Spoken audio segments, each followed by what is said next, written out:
बिस्मिल्लाहिर्रहमानिर्रहीम। अस्सलाम वालेकुम students, welcome to CBEL concept based education learning YouTube channel. मैं हमाद अहमद, आपका ट्यूटर। आज के इस लेक्चर में हम बात करेंगे बीकॉम पार्ट 2 की और इसका सब्जेक्ट है कॉस्ट अकाउंटिंग। तो स्टूडेंट्स, आज हम कॉस्ट अकाउंटिंग का chapter number 10 that chapter is FOH costing and accounting start किए हुए हैं। आज हम उसका क्वेश्चन 10.22 करेंगे, जो कि बिल्कुल मिलता जुलता क्वेश्चन 10.21 की तरह है। तो स्टूडेंट्स, आपको पहले ना इस क्वेश्चन को हल करने से पहले आपको 10.21 क्वेश्चन जरूर देखना चाहिए। और ये जो हम अपना चैप्टर कर रहे हैं, ये कॉस्ट अकाउंटिंग का बिल्कुल न्यू एडिशन है 2023 का। तो स्टूडेंट्स, आज की इस वीडियो को शुरू करने से पहले आप स्टूडेंट्स से ये रिक्वेस्ट है, वीडियोस को लाइक करें, चैनल को सब्सक्राइब करें और बेल आइकन को तो जरूर हिट कर दीजिएगा। तो अब हम क्वेश्चन की स्टेटमेंट को पढ़ते हैं, फिर सॉल्यूशन देखते हैं और ये भी देखेंगे कि इस क्वेश्चन को हमने हल किस तरह करना है। अब पेज के ऊपर आगे जरा बुक का आपने पहले क्वेश्चन को रीड आउट करना है। तो क्वेश्चन 10.22 आपका क्या है, बिल्कुल क्वेश्चन 10.21 से ये मिलता जुलता है। तो क्वेश्चन 10.22 क्या है, आपको सबसे पहले एनुअली डाटा दिया हुआ है। क्या एनुअली डाटा में आपको ना एस्टिमेटेड वॉल्यूम, जिसको हम एस्टिमेटेड कैपेसिटी भी कहते हैं, ये एनुअली डाटा 60,000 पाउंड आपको ना अंदाजा लगाई हुई कैपेसिटी आपको दी हुई है। और फिक्स एफओएच आपको कितने दिए हुए हैं, फिक्स ओवरहेड का ये मतलब होता है फिक्स एफओएच, वो आपको दिए हुए हैं 4,50,000। वेरिएबल एफओएच आपको कितने दिए हुए हैं, 11,25,000। ठीक है, अब यहाँ पर एनुअली डाटा आपका क्लियर हो गया। अब स्टूडेंट्स देखिएगा, आपको दिया हुआ है जून का डाटा, यानी कि पर मंथ डाटा दिया हुआ है। तो एक्चुअल कैपेसिटी, जिसको एक्चुअल आउटपुट भी कहते हैं, वो आपको दी हुई है 4600 पाउंड। ठीक है, और एक्चुअल एफओएच यानी कि एक्चुअल ओवरहेड आपको दिए हैं 1,25,000। और नीचे रिक्वायरमेंट में वो क्या कह रहा है, वो कह रहा है अब्जॉर्प्शन रेट निकाल के दो, वो कह रहा है अंडर ओवर अप्लाइड निकाल के दो, वो कह रहा है स्पेंडिंग वेरिएंस निकाल के दो, वो कह रहा है आइडियल कैपेसिटी वेरिएंस निकाल के दो। तो पहली जो रिक्वायरमेंट है ना, अब्जॉर्प्शन रेट, अब आप कहोगे सर जी ये तो अंडर ओवर अप्लाइड के अंदर ही निकालते होते हैं, तो ये उसके अंदर ही आप निकाल लीजिएगा, अलहदा से आपको निकालने की जरूरत नहीं है। तो इस क्वेश्चन के अंदर चेंजिंग क्या आई, बिल्कुल वही क्वेश्चन की चेंजिंग आई जैसे क्वेश्चन नंबर 21 में था कि एक डाटा आपको एस्टिमेटेड जो डाटा था ना, यानी कि estimated capacity, fix FOH, variable FOH, वो आपको ईयर में दिए हुए हैं। और एक्चुअल डाटा यानी कि एक्चुअल कैपेसिटी और एक्चुअल एफओएच आपको मंथ में दिए हुए हैं। तो जो डाटा आपको ईयर में दिया हुआ है उसको कन्वर्ट करें मंथ के अंदर। क्यों? क्योंकि कॉस्ट अकाउंटिंग में हम हमेशा खर्चा जो है ना, वो हम मंथ में लिखते हैं। ठीक है स्टूडेंट्स, अब आगे सुनिए जरा बात। आप कैसे एस्टिमेटेड कैपेसिटी को किस तरह मंथ में लेके आएंगे। तो एस्टिमेटेड कैपेसिटी आपकी है 60,000 पाउंड, इसको डिवाइड करें 12 के ऊपर, तो साइड पे लिख लें, आपके पास 5,000 क्या आ गई एस्टिमेटेड कैपेसिटी। अब आप इसको यूज करेंगे as a estimated capacity. Fix FOH आपको दिए हैं 4,50,000, इसको डिवाइड करें 12 के ऊपर, क्योंकि ईयर में है तो कन्वर्ट मंथ में करने के लिए डिवाइड बाय 12 करना पड़ेगा। तो ये आएगा 37,500, इसको भी साइड पे लिख लीजिएगा। फिक्स एफओएच ये यूज करेंगे जहां पर फार्मूले के अंदर हमें फिक्स एफओएच मिलेंगे। और वेरिएबल एफओएच हमारे पास है 11,25,000, और इसको डिवाइड 12 के ऊपर करें तो आपके पास आता है 93,750 रुपीज, यानी कि 93,750 रुपए। तो इसको भी आपने नोट डाउन कर लेना, ताकि पेपर के अंदर या बुक में जब भी क्वेश्चन के अंदर आपको वेरिएबल एफओएच जहां पर फार्मूले में यूज करने को बोले, तो आपने ये वाली फिगर पुट ऑन करनी है। मैं आपको साथ साथ बताते भी जा रहा हूँ, हाँ लिख नहीं रहा, लेकिन आपको मैंने बोल के बता दिया। अब देखिएगा, अब हम क्वेश्चन के सॉल्यूशन की तरफ देखते हैं और ये भी समझने की कोशिश करेंगे कि एक्चुअल में इस क्वेश्चन को हम बिल्कुल क्वेश्चन नंबर 21 की तरह हम कैसे ट्रीट करेंगे। अब सबसे पहले हम क्या मालूम करेंगे, हम सबसे पहले मालूम करेंगे अंडर ओवर अप्लाइड। वो क्यों सर, उसने तो अब्जॉर्प्शन रेट मांगा हुआ है, क्योंकि absorption rate under over applied के अंदर, अप्लाइड रेट अब्जॉर्प्शन रेट मतलब वो एक ही होता है, वो उसके अंदर ही आ जाएगा।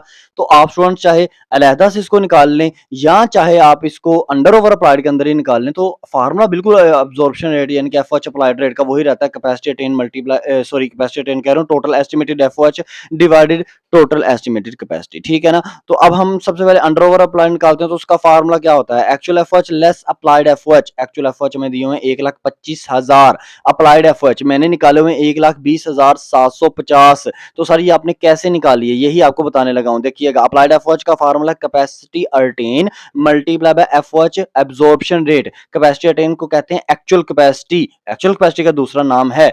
और ये हमारे पास कितनी है 4600 मल्टीप्लाई बाय अब्जॉर्प्शन रेट कितना निकाला हुआ है 26.25। ये कैसे आया सर, एफओएच अब्जॉर्प्शन रेट जो उसने हमें नंबर 1 रिक्वायरमेंट में निकालने को भी बोला है, देखो मैं यहाँ पर निकालने लगा हूँ कैसे। एफओएच अब्जॉर्प्शन रेट या एफओएच अप्लाइड रेट भी लिख सकते हैं, इज इक्वल टू, ये बराबर होता है total estimated FOH divided by estimated capacity. अब टोटल एस्टिमेटेड एफओएच हमारे पास कौन से हैं, फिक्स एफओएच और वेरिएबल एफओएच को जमा करेंगे, तो सर इनको जमा करेंगे जो बुक में दिए हुए हैं, 4,50,000 और 11,25,000 नहीं, जो आपने 12 के ऊपर डिवाइड करके निकाले हैं उनको करें। यानी कि फिक्स एफओएच आपने 4,50,000 को जब 12 पे तकसीम किया ना तो आपके पास आया 37,500, इसमें जमा करें। जब आपने वेरिएबल एफओएच जो आपके पास है 11,25,000, इसको आपने जब 12 के ऊपर डिवाइड किया तो आपके पास आया 93,750। जब इन दोनों को आपने प्लस किया ना तो आपके पास आता है 1,31,750 है, ठीक है ना स्टूडेंट, 250। तो स्टूडेंट्स इसको हमने डिवाइड किससे करना है, इसको हमने डिवाइड करना है 5,000 से, जो हमारे पास क्या है, एस्टिमेटेड कैपेसिटी है। तो स्टूडेंट्स आप जब इस फिगर को 1,31,000 वाले को आप जब डिवाइड करेंगे 5,000 के ऊपर, तो आपके पास जो आंसर आएगा वो आएगा 26.25। इसको मल्टी, अब ये आपने, आपकी रिक्वायरमेंट नंबर 1 थी, आपने यहाँ पर कर ली, लेकिन अब आपने क्या करना है, इसी को ऊपर फार्मूले के अंदर पुट करें।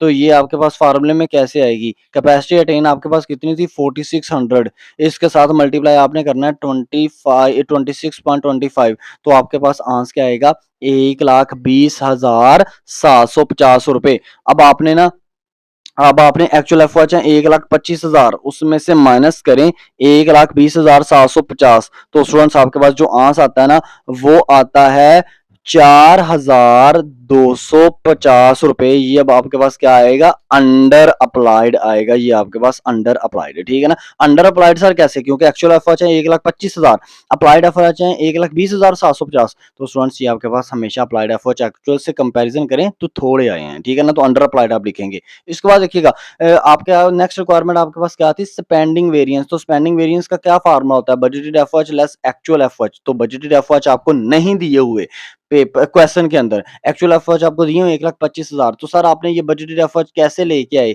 मतलब ये बजटेड एफओएच हम इस तरह लेके आए, फार्मूला यूज करेंगे, budgeted FOH is equal to fixed FOH plus capacity attain multiply by FOH absorption, sorry variable FOH rate, ठीक है ना, capacity attain multiply by variable FOH rate. तो फिक्स एफओएच हमारे पास कितने हैं, वो जो हमने 12 पर तकसीम करके निकाले थे 4,50,000 को, वो आए हमारे पास 37,500, प्लस कैपेसिटी अटेन आपके पास कितनी है, सर कैपेसिटी अटेन हमारे पास है 4600 multiply by variable FOH rate, वो हमारे पास कितना है उसको हमें निकालना पड़ेगा। तो वेरिएबल एफओएच रेट आपने कैसे निकालना है, आपने लिखना variable FOH rate is equal two variable FOH divided by estimated capacity. तो जब आप वेरिएबल एफओएच आपके पास कितने हैं, आपके पास है 93,750, इसको डिवाइड करें 5,000, एस्टिमेटेड कैपेसिटी है आपके पास, तो आपके पास आएगा 18.75। तो आपने 18.75 को ना अब ऊपर फार्मूले के अंदर लिख देना है, जो आपके पास बजटेड एफओएच का फार्मूला है, वो आपके पास क्या है, बजटेड एफओएच का फार्मूला, जिसमें आपने fix FOH plus capacity attain multiply by variable rate लिखा हुआ है। तो आपने ना जब फिक्स एफओएच आपके पास है 37,500 प्लस कैपेसिटी अटेन आपके पास क्या है, फिक्स एफओएच आपके पास है 37,500 प्लस कैपेसिटी अटेन आपके पास है 4600 मल्टीप्लाई बाय इसको वेरिएबल रेट से करें, वो है 18.75 यानी कि 18.75। तो इन तीनों को जब आप पहले मल्टीप्लाई कीजिएगा फिर आपने प्लस करना है, तो आपके पास आता है 1,23,750। अब 1,23,750 आपके पास आ गया बजटेड एफओएच, इसको ऊपर रखें और फार्मूले के नीचे आपने एक्चुअल एफओएच इसमें से माइनस कर देना है। तो देखिए ऊपर वाली रकम जो है वो छोटी है, 1,23,750 है budgeted FOH less actual FOH आपके पास है 1,25,000, तो आपके पास जो आंसर आएगा ना वो आएगा 1,250 रुपए, ये आपके पास आंसर आएगा, लेकिन आएगा अनफेवरेबल क्योंकि ये आंसर आपका माइनस में आएगा, ऊपर वाली रकम छोटी है। तो अब हम स्टूडेंट्स क्या करते हैं, आइडियल कैपेसिटी वेरिएंस को देखते हैं। आइडियल कैपेसिटी वेरिएंस देखिएगा, उसका फार्मूला क्या होता है, applied FOH less budgeted FOH. तो अप्लाइड एफओएच आपको अंडर ओवर अप्लाइड में निकले हुए हैं, आपने निकाल के आए हैं 1,20,750 लेस बजटेड एफओएच, वो आपके पास कितने हैं 1,23,750 रुपए। तो स्टूडेंट्स जब आप 1,20,750 में से 1,23,750 माइनस करेंगे ना तो आपके पास जो आंसर आएगा वो आएगा 3,000। ये 3,000 अनफेवरेबल है, क्यों, क्योंकि ऊपर वाली रकम अप्लाइड एफओएच छोटे हैं, 1,20,000 1,20,750 और बजटेड एफर्ट्स बढ़े हैं 1,23,750। तो आपके पास हमेशा आंसर माइनस में आएगा, तो इसको आप अनफेवरेबल लिखोगे। तो ये भी क्वेश्चन बिल्कुल क्वेश्चन नंबर 21 की तरह बिल्कुल एग्जैक्ट मैच करता था। जब भी आपको क्वेश्चन आएगा जिसके अंदर एस्टिमेटेड डाटा ईयर में दिया होगा और एक्चुअल डाटा मंथ में दिया होगा, तो आप एक्चुअल एस्टिमेटेड डाटा को एक्चुअल डाटा में कन्वर्ट करेंगे, यानी कि मंथ में कन्वर्ट करेंगे, और उस सिलसिले में आपको estimated capacity, fix effort, variable effort, तीनों की वैल्यूज को 12 के ऊपर डिवाइड करके लिखना पड़ेगा, और जो वैल्यूज न्यू आएंगी ना, फिर उनको आप फार्मूले के अंदर यूज किया करोगे। ये था क्वेश्चन कॉस्ट अकाउंटिंग का 10.22। इंशाल्लाह ताला नेक्स्ट आने वाली वीडियो में हम क्वेश्चन करेंगे 10.23। अपना क्या रखिएगा, अपने इस यूट्यूब चैनल का भी। अल्लाह हाफिज।